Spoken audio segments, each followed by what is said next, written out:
Assalamualaikum warahmatullahi wabarakatuh. Yang kami hormati Pak Ahmad Muhadam sebagai dosen pengampu mata kuliah Filsafat Ilmu dan Logika. Kami dari kelompok 4 yang terdiri dari saya Dava Ingrid Febia dengan NIM belakang 055, Gazwaza Arindra dengan NIM belakang 055, dan Muhammad Febrian Hanafi dengan NIM belakang 054. Pada video ini, kami akan mempresentasikan resume kami mengenai falsificationism sebagai nilai UAS mata kuliah Filsafat Ilmu dan Logika. Popper menggebrak dunia filsafat sains dengan bukunya The Logic of Scientific Discovery pada tahun 1934. Dalam buku tersebut, Karl Popper mengajukan sebuah gagasan yang menarik mengenai falsifikasi. Falsifikasi adalah kebalikan dari verifikasi, yaitu pengguguran teori lewat fakta-fakta. Yang akan dibahas lebih lanjut pada pembahasan pertama mengenai apa itu falsifikasi yang akan disampaikan oleh rekan saya, Muhammad Febrian. Kepada Febrian dipersilakan.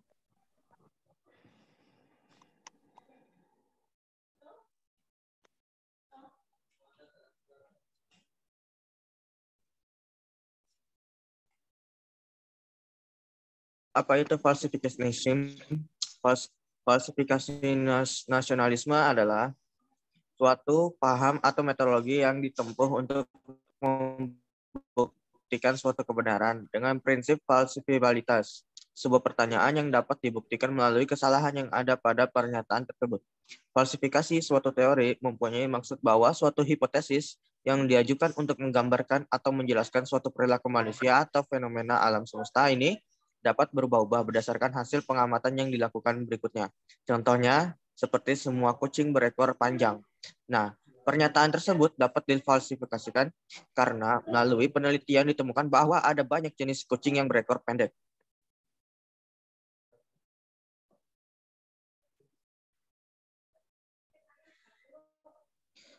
Pandangan aliran falsificationism.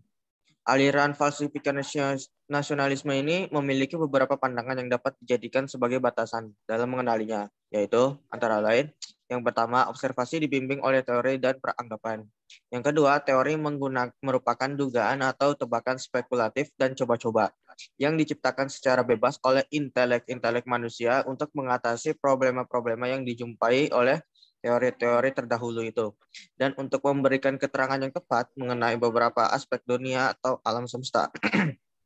Yang ketiga, teori akan diuji dengan keras oleh observasi dan eksperimen. Yang gagal akan dibuang dan diganti dengan yang baru. Contohnya, semua orang yang melihat warna merah akan meningkatkan nafsu makannya.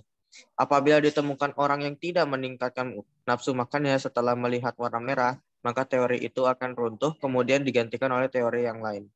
Yang keempat dan terakhir, ilmu berkembang melalui trial and error.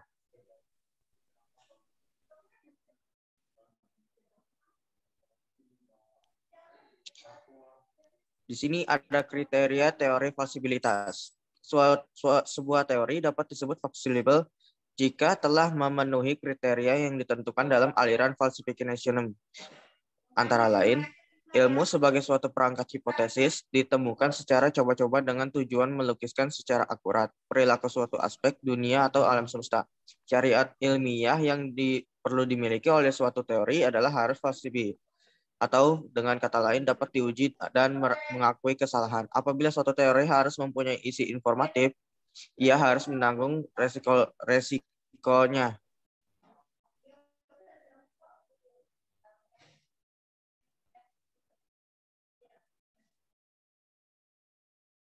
Di sini ada pembagian falsificationism.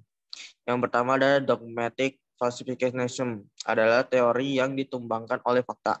Naif methodological falsificationism adalah ketidaksetujuan Lakatos terhadap adanya penolakan diri dari sebuah teori. Dan terakhir ada sophisticated methodological falsification, adalah ketiadaan falsifikasi sebelum kemunculan teori yang lebih baik. Suatu teori tak dapat diteguhkan atau verifikasi, melainkan hanya dapat disangkal atau falsifikasi. Falsifikasi merumuskan bahwa sebuah teori masuk ke dalam sebuah kriteria demarkasi atau batasan pemisah, yaitu kriteria falsibilitas, kemampuan dan kemungkinan untuk disalahkan atau disangkal, dan refutabilitas, kemampuan atau kemungkinan untuk ditolak, dan testabilitas, kemampuan untuk diuji. Setiap pernyataan ilmiah pada dasarnya mengandung kemampuan disangkal, provability in principle.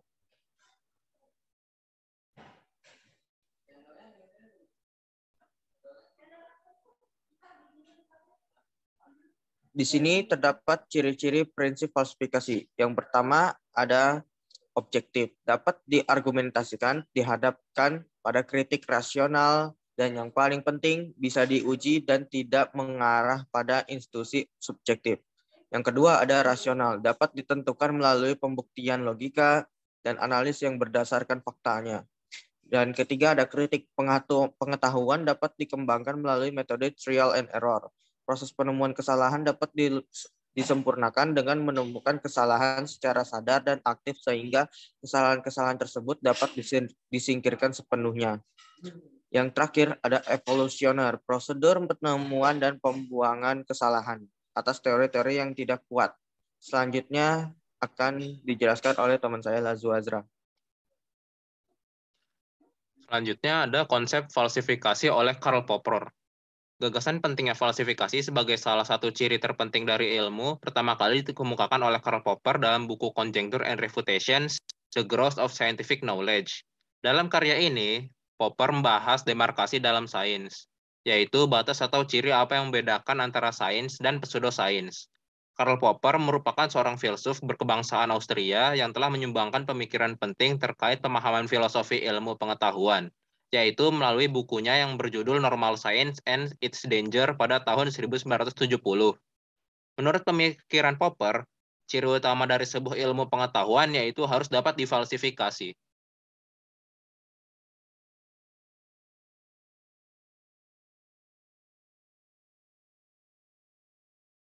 Konsep falsifikasi oleh Karl Popper.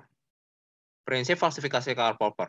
Kerja ilmiah bukanlah untuk mencari pembenaran atau verifikasi suatu proposisi, melainkan berusaha menggugurkan proposisi kalau yang ada adalah proposisi semua angsa itu putih. Maka haruslah mencari angsa hitam. Satu saja tidak cukup. Prinsip falsifikasi ini bertentangan dengan prinsip-prinsip kaum positivisme, di mana kebenaran suatu pengetahuan haruslah memenuhi syarat sebagai berikut. Observable atau teramati, repeatable atau terulang, measurable atau terukur, testable atau teruji, dan predictable atau teramalkan. Positivisme ini tidak lain untuk melanjutkan proses induksi yang digagas Bacon serta para eksponen empirisme. Proses penerapan metode induksi inilah yang terlihat paling dominan dalam pengembangan ilmu lebih lanjut. Popper tidak sependapat dengan gagasan para positivisme dalam bidang keilmuan terutama terkait dengan tiga ide utama yaitu induksi, demarkasi, dan dunia ketiga.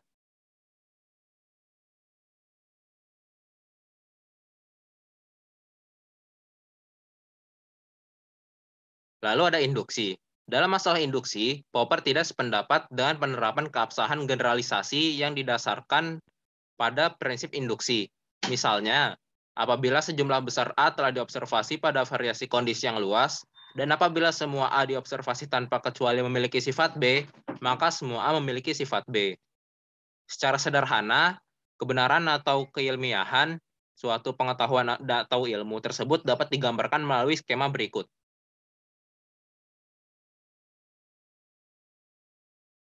Gambaran ilmu seperti yang digambarkan oleh kaum positivisme logis atau induktivis ini memberi penegasan yang tampak meyakinkan mengenai sifat dari pengetahuan, yakni selain dayanya yang mampu meramalkan dan menjelaskan, juga adanya sifat keobjektifan dan reliabilitasnya yang lebih unggul dibandingkan jenis pengetahuan yang lain.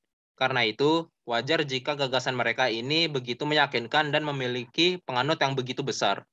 Akan tetapi, bagi Popper, suatu teori atau proposisi ilmu atau pengetahuan tidak dipandang bersifat ilmiah hanya karena bisa dibuktikan kebenarannya melalui verifikasi seperti anggapan mereka, tetapi karena dapat diuji atau testable dengan melalui berbagai percobaan sistematis untuk menyangkalnya. Bila suatu hipotesa atau suatu teori dapat bertahan melawan segala penyangkalan, maka kebenaran hipotesa atau teori tersebut semakin diperkokoh.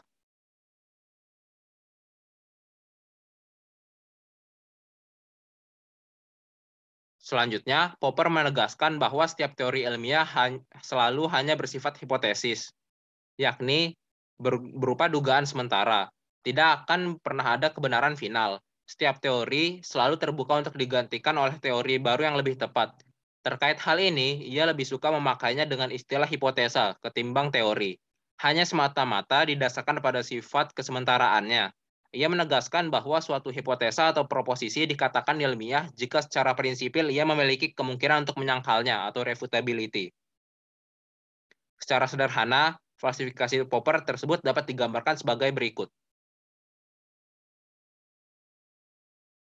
Dari sinilah terlihat jelas bahwa keberadaan kritik atas teori atau proposisi ilmu menjadi sebuah keniscayaan. Begitu juga setiap ilmuwan juga tidak dibenarkan alergi terhadap kritik. Sebaliknya, seorang ilmuwan yang sejati dirinya harus selalu berharap akan adanya kritik. Karena hanya dengan keberlangsungan adanya kritik seperti inilah ilmu pengetahuan akan terus mengalami pengembangan. Keberadaan kritik tidak lain merupakan bentuk realisasi prinsip refutasi atau penyangkalan terhadap suatu teori. Dengan keberadaan kritik akan melahirkan error elimination, yakni eliminasi terhadap kemungkinan kekeliruan atau kesalahan yang terkandung dalam suatu teori. Begitu juga semakin berlangsung keberadaan error elimination, maka semakin bermunculan pula teori-teori yang baru.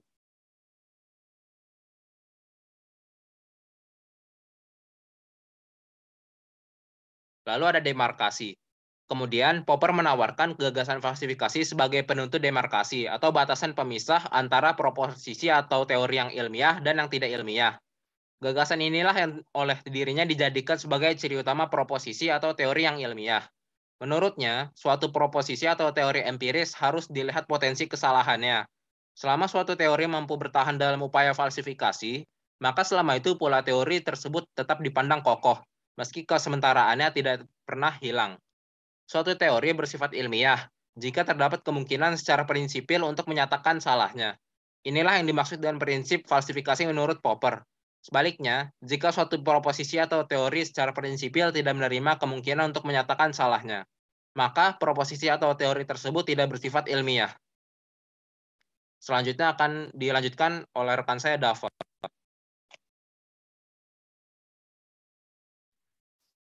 Penerapan falsifikasi seperti ini berdampak pada hakikat perkembangan ilmu pengetahuan. Pengembangan ilmu dilakukan dengan melalui uji hipotesis, sehingga bisa ditunjukkan kesalahannya. Dan ilmu itu akan dibuang atau diabaikan jika memang salah. Begitu seterusnya. Setiap ilmu atau teori yang baru akan dilakukan uji hipotesis. Dan jika semakin menunjukkan kesalahannya, akan diabaikan dan diganti dengan teori yang baru. Dengan demikian, pada dasarnya aktivitas keilmuan hanya bersifat mengurangi kesalahan sampai sejauh mungkin mendekati kebenaran yang objektif. Oleh karena itu, pengembangan ilmu dilakukan dengan merontokkan teori karena terbukti salahnya, untuk kemudian diganti dengan teori yang baru. Untuk itu, falsifikasi menjadi alat penentu demarkasi, yakni pembeda antara apa yang oleh Popper dinamakan genuine science atau ilmu asli dan apa yang disebutnya dengan pseudoscience atau ilmu tiruan.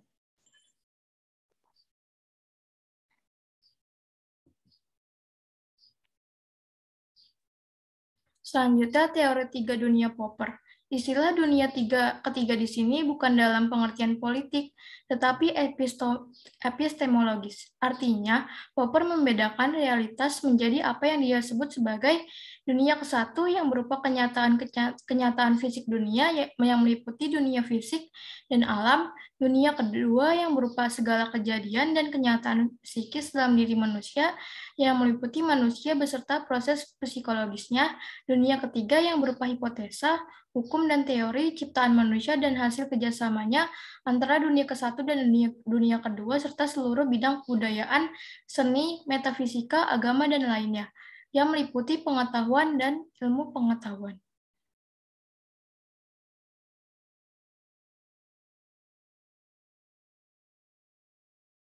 Selanjutnya, pertumbuhan pengetahuan. Prinsip falsifikasi Popper berada dalam konteks pembuktian kebenaran pernyataan ilmiah. Popper merumuskan PP1, TS1, EE, PP2 sebagai sebuah proses pertumbuhan pengetahuan yang ilmiah. PP1 sebagai problem awal, TS sebagai teori sementara, EE eliminasi error, kritik, dan pengujian, PP2 problem praktis kedua atau yang baru. Rumusan Popper di atas hendak menegaskan bahwa sains mulai dari problem dan berakhir dengan problem. Prinsip falsifikasi muncul karena problem pertumbuhan pengetahuan ilmiah. Popper berpendapat bahwa ilmu pengetahuan pada dasarnya diawali dan diakhiri dengan problem. Teori mendefinisikan ilmu empiris yang mentransendensikan pengalaman empiris dan pernyataan harian. Bahasa harian selalu merupakan interpretasi terhadap fakta-fakta dalam teori-teori. Kritik. Popper menegaskan bahwa kritik adalah syarat yang mutlak dalam kemajuan ilmiah. Dalam bukunya Objective Knowledge, ia menegaskan tesis saya yang pertama adalah bahwa titik berangkat kita dalam pengetahuan ilmiah adalah pengetahuan harian dan bahwa instrumen yang lebih kuat dari perkembangan ilmiah ialah kritik.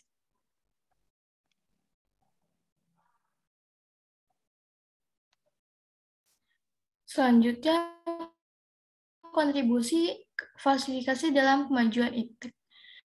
Berikut ini langkah-langkah kemajuan ilmu pengetahuan dari pandangan falsifikasionisme. Yang pertama, ilmu bertolak dari problema-problema yang berhubungan dengan keterangan tentang perilaku beberapa aspek dunia atau alam semesta. Hipotesa-hipotesa yang dianggap falsifiable kemudian diajukan. Hipotesa tersebut lalu diuji dan dikritik, kemudian terdapat hipotesa yang bertahan namun ada juga yang runtuh. Apabila hipotesa yang bertahan tersebut akhirnya runtuh oleh ujian berikutnya, maka diperlukan hipotesa lebih lanjut yang sudah berkembang lebih jauh.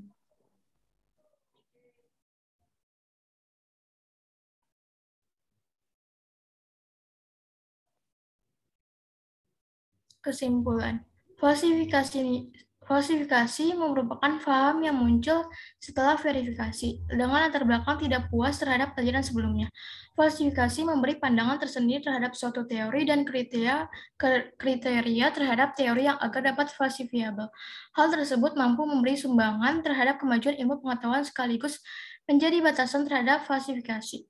Falsifikasi bermanfaat dalam menjadikan cara pandang yang lebih objektif terhadap suatu hal apabila diaplikasikan dalam kehidupan sosial yang multikultural, maka membuat kita memiliki pandangan yang lebih luas dan dapat diterima secara kolektif. Hal itu membantu memahami fenomena yang ada dalam sebuah kehidupan sosial multikultural. Baik, Bapak dosen, presentasi kami sudah sampai bagian akhir. Selama presentasi kelompok kami sudah membahas apa itu falsifikasi,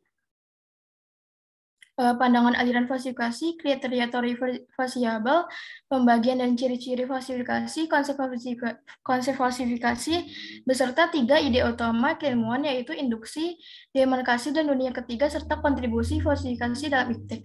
Sekian dari kelompok kami, kurang lebihnya mohon maaf. Terima kasih. Wassalamualaikum warahmatullahi wabarakatuh.